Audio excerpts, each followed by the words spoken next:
Hello, everyone. It's Seth, probably better known as Saffron Olive, and we're here today. I'm joined by Tomer to talk some Commander 2016. We are previewing one of the new decks, talking about the new cards. Tomer, how's it going today? Oh, I'm doing great today, Seth, because we're about to talk about one of my favorite new commanders. Well, today, we're actually over the course of the week going to talk about every deck, give it its own video. Today is Breed Lethality, and headlined by one of the exciting new commanders, Atraxa Praetors Voice. So, Tomer, before we get to the individual cards, why don't you talk a little bit about what you think of this deck list and what kind of players might want to buy this deck list?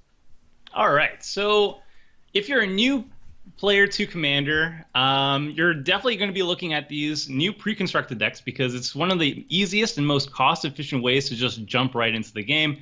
It's a pre-built deck, it functions just fine, and you can immediately step into your first Commander game with it.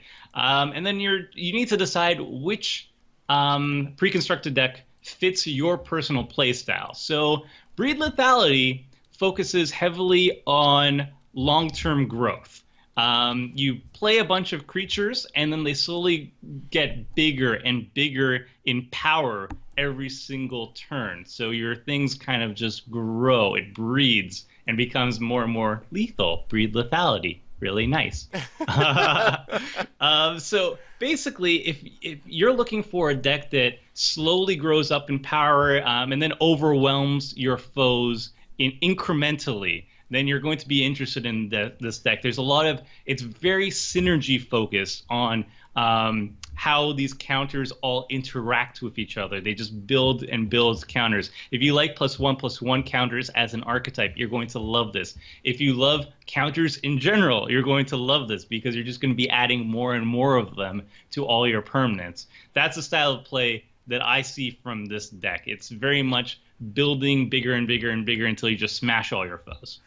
I wanted to add, when I was breaking down the Commander 2016 deck list, this one stood out to me as, say we're going to do an episode of Commander Clash, where we're each going to play a Commander 2016 deck, no upgrades right out of the box.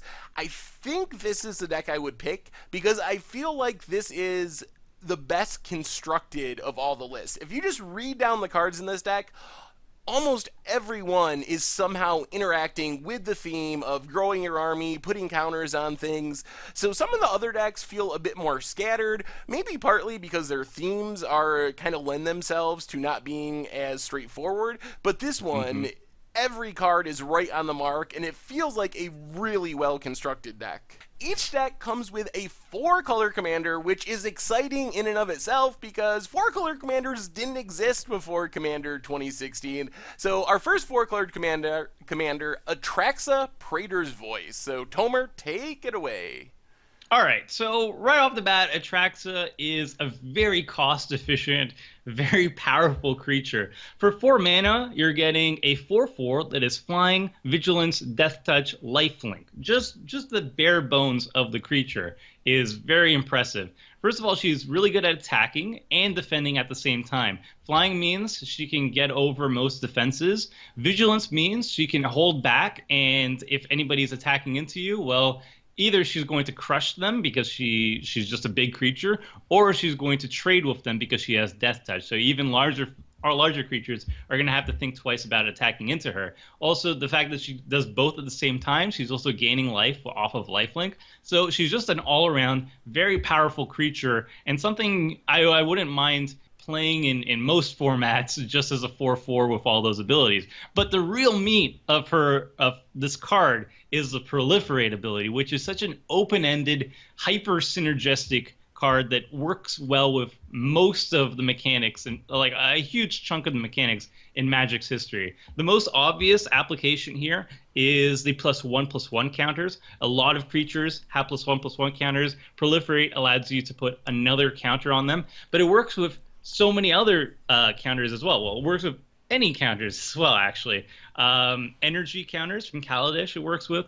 Loyalty counters on Planeswalkers it works with. Obviously, poison counters with Proliferate, which is kind of a nod to her flavor origins it works with. So there's a lot of ways to play with Atraxa, a lot of synergies you can do with her. You can either focus on one of these themes. You can make a +1/+1 counter deck. You can make a Planeswalker deck. You can make an Infect deck. Or you could just take all these bits and put them together in one cool deck. So, Tomer, question for you.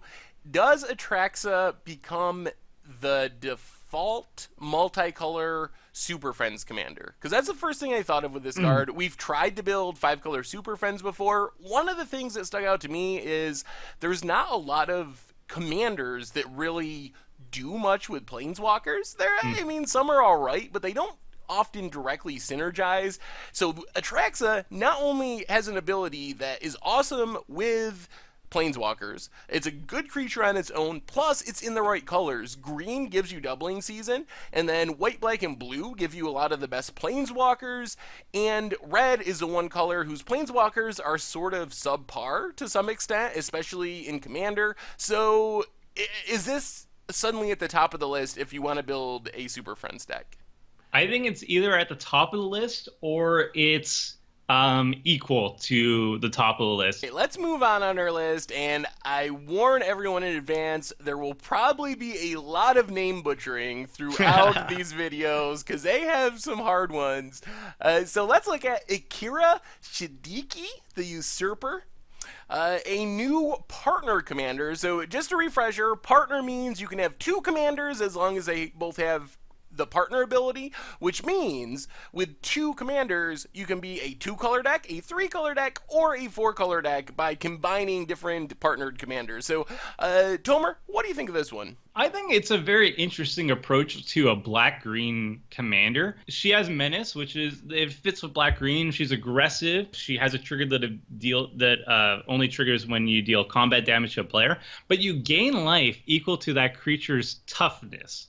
I can't think of too many black-green commanders that focus on life gain, especially a life gain through combat damage. She's the only one that I can think of that has this unique style of play. Immediately, I started thinking about what black-green something lifelink or life gain deck can I run off her, or am I going to be using the Menace for something else as well? I'm not sure. It's a very unique approach that I'm really excited to test out with. So a couple ideas. First off, even disregarding the fact that Akira can be a commander, I think that she could have a home in Doran decks. It works really well with the Doran plan of dealing damage equal to toughness, and then you're making this into essentially a 7/7 that's also gaining you life equal to toughness. So I think there's a certain style of decks where this could be part of the 99.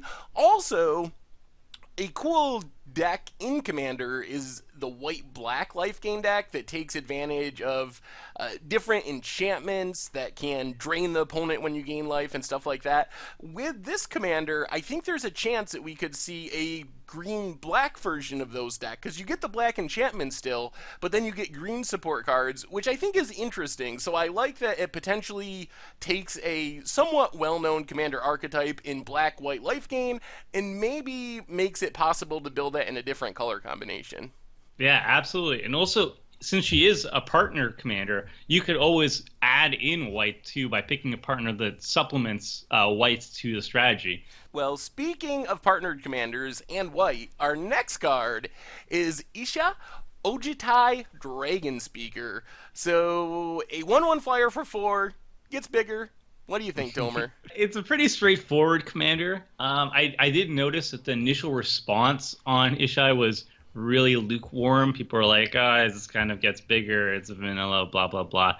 But I have a really soft spot for a very similar card called Taurian Mauler, which is a 1/1 changeling. It costs 3 mana instead of 4, but it doesn't have flying.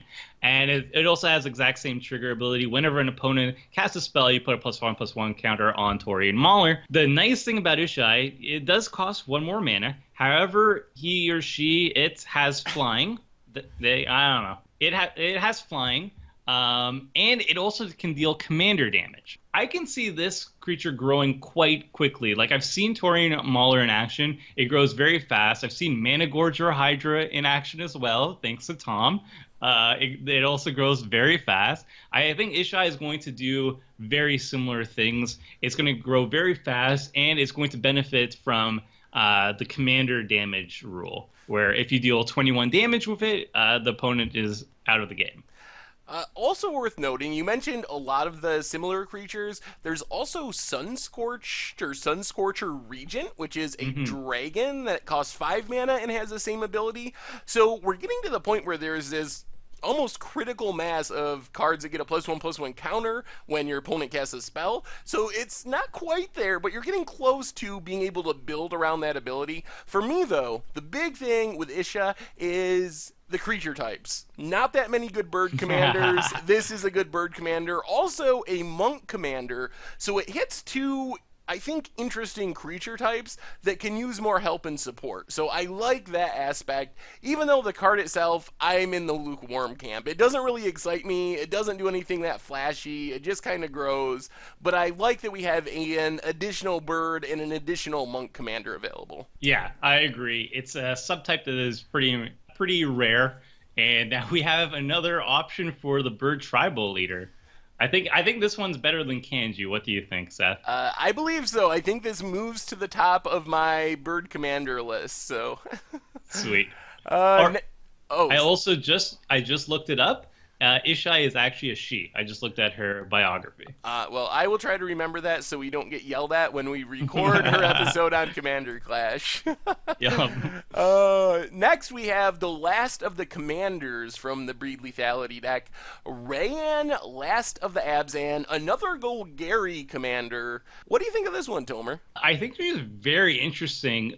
She's a 3/3 for 3, comes with 3/1 counters on her. But her triggered ability is very exciting to me. Whenever a creature you control dies or is put into the command zone, if it had one or more +1/+1 counters on it, you may put that many +1/+1 counters on target creature. So this is kind of it adds resiliency to the +1/+1 deck to targeted removal.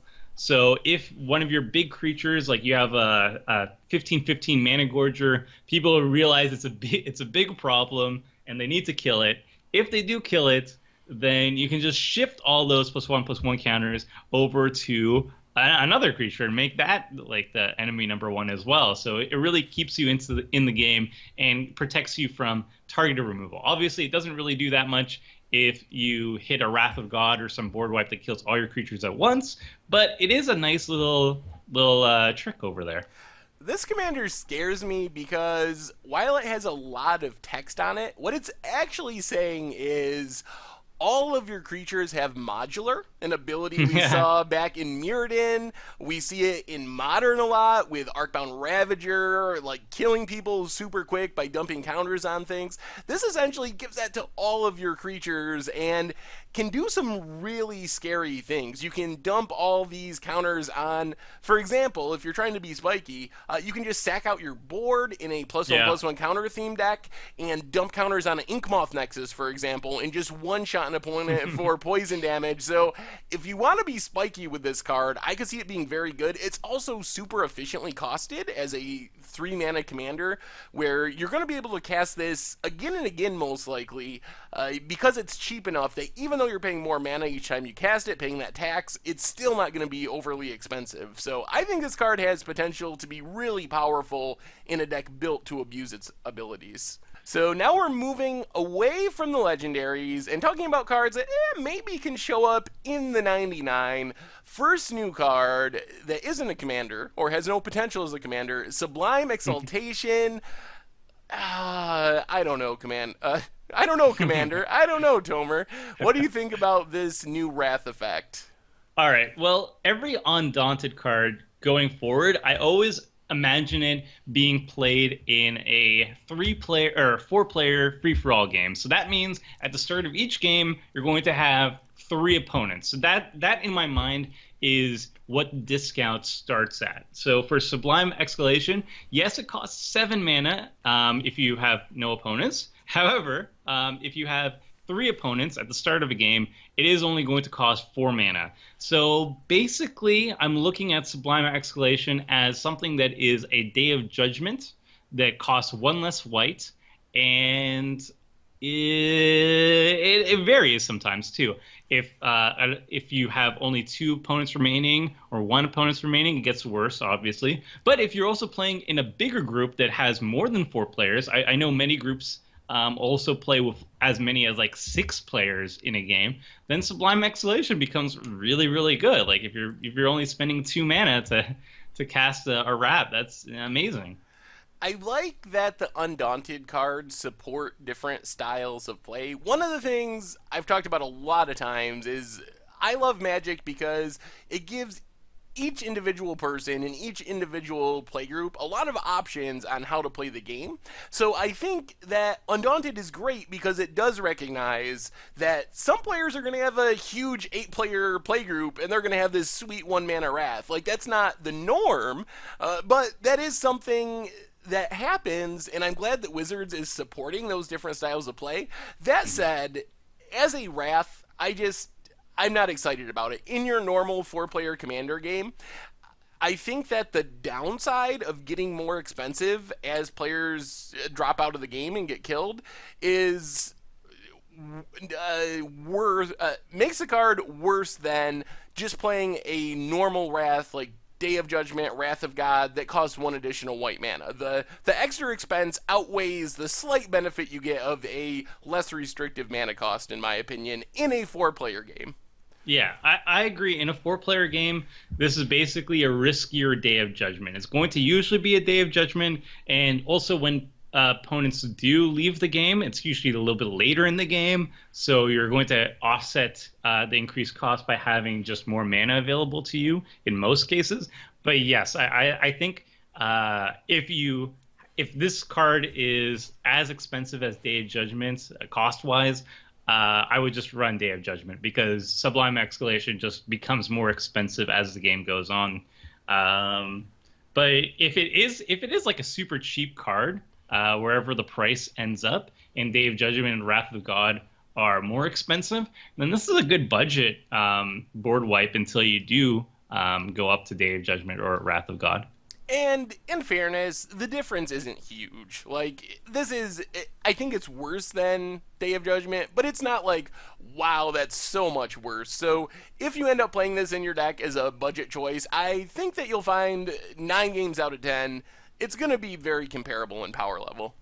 Mm-hmm. Speaking of cards that kind of scale the more players, for the more players you have in your game, we have Manifold Insights, a really crazy card draw spell, which again is way better and super awesome if you're playing like an 8-player game. It's just absolutely absurd. But going forward, I think we're mostly going to analyze these cards based on your typical 4-player game like you would see on a Commander Clash episode. So, Tomer, in that context, what do you think of Manifold Insights?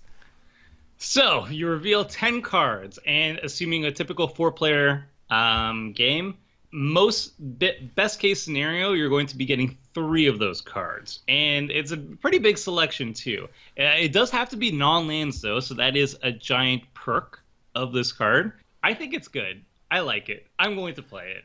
Obviously, if you have just one more opponent left and it's late in the game and you just get 1 card, obviously you're going to get the worst card possible and it's not going to be very good. But I do like the political aspect early to mid game when you do have all 3 opponents still around. You can definitely try and wheel and deal, bargain with your opponent, saying, if you give me this card, then I'm going to help you out in a certain way. Or if you give me this card, I'm not going to attack you. Or if you give me this card, I'm going to use it immediately to destroy our mutual opponent. So I really like the political aspect of Manifold Insights. Obviously, it diminishes once you go into a one-on-one situation, and it's very bad. But early mid-game, I think it's really fun. And for 3 mana, honestly, I'm willing to use it as a late-game cantrip if it is just a one-on-one opponent. Yeah, I like it mostly for the political applications. I think as a draw 3 for 3, it's actually pretty fine. If you consider you don't get any lands, if you were just drawing the top 3 cards of your deck, I think you're going to end up with about the same power level of cards when you cast a Manifold Insight, because your opponents are likely going to give you the worst available options, but at least you're not going to draw like 2 useless lands out of your pile of 3 cards. The thing I really love, though, is it's kind of this problem solver card. When you think of a 4-player commander game, you have the one person that gets way out ahead, and you're like, oh, we gotta find this Wrath, or they're just gonna kill all of us. Manifold Insight gives you the ability to team up almost with one of your opponents to find that Wrath you need to answer the person whose board's getting out of control, or find that artifact or enchantment destruction spell to deal with the thing that's making all of your lives miserable. So that's what I really like about the card, is even though it looks like you're going to get the 3 worst cards most of the time, I think in a lot of cases you're going to find the opponent who finds it mutually beneficial to give you a card that is actually good and can help deal with whatever's going on the board. Yeah, I definitely see it as like a scaling, more political version of Fact or Fiction. Usually when we've cast Fact or Fiction, there's some bargaining happening where it's like, okay, I'll give you these cards because I want you to use them immediately on some foe, and there's like an agreement that's called. If you like give me this pile, then I will be happy and do stuff for you as well. And I think Manifold Insights is going to be very similar in that regard. Next on our list, we have a white card, an enchantment, Duelist Heritage.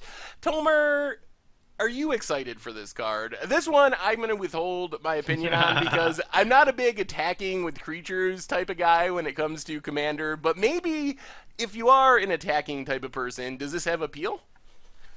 I love Double Strike. I have a soft spot in my heart for Double Strike and combat triggers. This card is kind of neat for me, but very similarly, I think it's weird. It's hard to analyze. I think if you are in, for example, an equipment deck where you have a lot of equipments that have a combat trigger, then Double Strike is fantastic to add to that deck.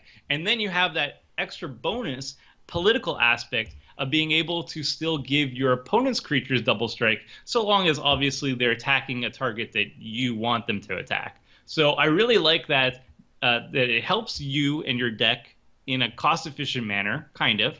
But it also has the political application of using your foes to do your bidding by enticing them with Double Strike.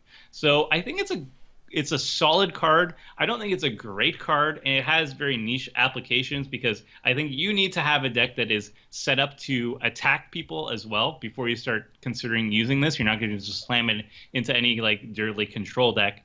But if you get actual use out of it yourself and you like the political aspect of it, then I think it's a good card. All right, fair enough. I'll stick with you on that one because the next card is my pick for the best card, my favorite card in all of Commander 2016, the Fish Deep Glow Skate. Tomer, are you as excited for this card as I am? Oh, yeah. And I think the price of that card is indicating that a lot of people are excited about this card because I think it's over $12 right now. Deep Glow Skate is like doubling season on a creature and is prime for abuse, and it's going to be a lot of fun. Yeah, it's the blue doubling season, and not only is it a doubling season, you can blink it with Venser, my favorite Planeswalker, or Restoration Angel. There's just so Jedi Navigator. The potential for abuse with this card. So let me ask you this. We both agree the card is absurd. Everyone agrees that. Is this card simply too good? Should it not have been printed? I've heard some people that are big in Commander saying that this card was literally a mistake, that it's just too good. I think if any card should be banned, it should be doubling season, because Deep Glow Skate at least wants you to have the board state already, and then you need to actually blink it and everything. I think at 5 mana, it's fine. The annoyance of doubling season is you could just play doubling season and then just drop all your planeswalkers afterwards and at your leisure, and then you just ultimate and everybody's sad times. Deep Glow Skate wants you to have your board state already prepared for it. So I don't know. I think it's not as powerful as doubling season in at least a Super Friends deck. Obviously, it's more powerful in decks that can abuse its enter the battlefield ability by blinking it, by bouncing it, by reanimating it and whatnot. I don't think it's overpowered. I don't think it should be banned. I think the thing I like most about it is it allows decks that want to be Super Friends to not be in green. I remember when we did Hmm. our Commander Clash episode of Super Friends, we actually made an agreement ahead of time that no one was going to play doubling season because it would just push everyone into green. Like you would, if we're going to play doubling season, everyone would have to play green to play doubling season because it's just the most absurd thing you can do with Planeswalkers. So I Hmm. like that more colors are getting access to a similar effect. So you can build a Super Friends deck or that type of deck that was straight blue white if you wanted to, and you don't have to feel like you got to splash green just to have doubling season necessarily. Yeah, and I also like that it's a unique twist to the doubling season. This feels much more like a blue doubling season, which I think is correct given its current colors, because blue is so well known for blink effects, for bounce effects. So this fits much more with the colors, and it's just like a nice variant, as you said. Last card on our Breed Lethality list, we have Crystalline Crawler, sort of a mana dork, mana producer. What do you think of this one, Tomer? It's interesting. It's not really a mana fixer. Well, it's not really good mana fixer until you actually have your mana fixing already set up, and then it kind of helps you with it, and it gets bigger, and it has +1 counters, so that's a theme you can build on. But I don't know. It's weird. I It does things that I think you have to set it up properly to do things that I would have needed help setting it up. I don't know how to say it properly. the only thing I would say about this card, in on its face, it's not super exciting to me. I think we have similar cards that are not creatures that do similar things from back in Mirrodin, but the thing that is sort of exciting is it does work with the proliferate effects, does work with doubling season effects, so you can potentially cast this and use it like a ritual effect almost, like it's 4 mana. If you have a doubling season and you can max out with 4 counters, that's going to come in with 8 counters, so you're essentially netting 4 mana. So I think there might be some weird broken combo type thing you could do with it that's probably pretty janky, but just as like I want to play something to make mana, it's not really exciting for me in that sense. Yeah, I feel like if it just entered the battlefield with the +1/+1 counters already, maybe that would be broken. But then at least it can mana fix if you need it. Right now, you need to have basically all 4 of your colors to really get a good value out of it. And then it's not really mana fixing; it's kind of just ramping you. It is a pretty good creature because it gets bigger and it has proliferate potential, so it goes very well with Atraxa, and it goes very well with doubling season and deep glow skate and all those things. So there is application for it, but I just personally am not too excited for it. And I think basically, if you're playing less than 3 colors, I wouldn't even consider this card. I think that's the cutoff. If you're playing 4 colors, it's probably pretty good. 3 colors, it might be passable. But if you're playing a straight 2 color deck and it's coming in with only 2 counters, it's pretty bad. Yeah, I think maybe 3 color decks would be fine, depending on how much mana fixing you have. Like if you have Commander Sphere, I still think you can produce colors outside of your color identity, so you can still get all 4 counters. I'm not sure. I need to double check that actually. All right, so that brings us through our review of Breed Lethality. So, Tomer, do you have a favorite card or most exciting card from this Commander 2016 deck? I'm gonna be boring, and I have to say Deep Glow Skate. No, actually, I'm gonna say Atraxa. Atraxa herself is my most excited, the card I'm most excited for out of this deck, just because she has so much versatility here. Like you can build Super Friends, Infect, Energies, but anything. It's gonna be great. Well, I'm sticking with Deep Glow Skate. As soon as it was spoiled, I said that it was my Yeah. favorite card in the set. Now that we've seen the entire set, it's still my favorite card in the set. So I know it's boring and predictable, but I really love that card. And it's the card I'm most excited to start jamming in decks and brewing around. So. Oh yeah, absolutely. It's gonna make a big splash in the format. Anyway, that's been our preview for the Breed Lethality Commander 2016 deck. We will be back tomorrow to break down another deck. Tomer, thanks for taking the time to hang out, and I'll talk to you tomorrow. Yeah, thanks for having me.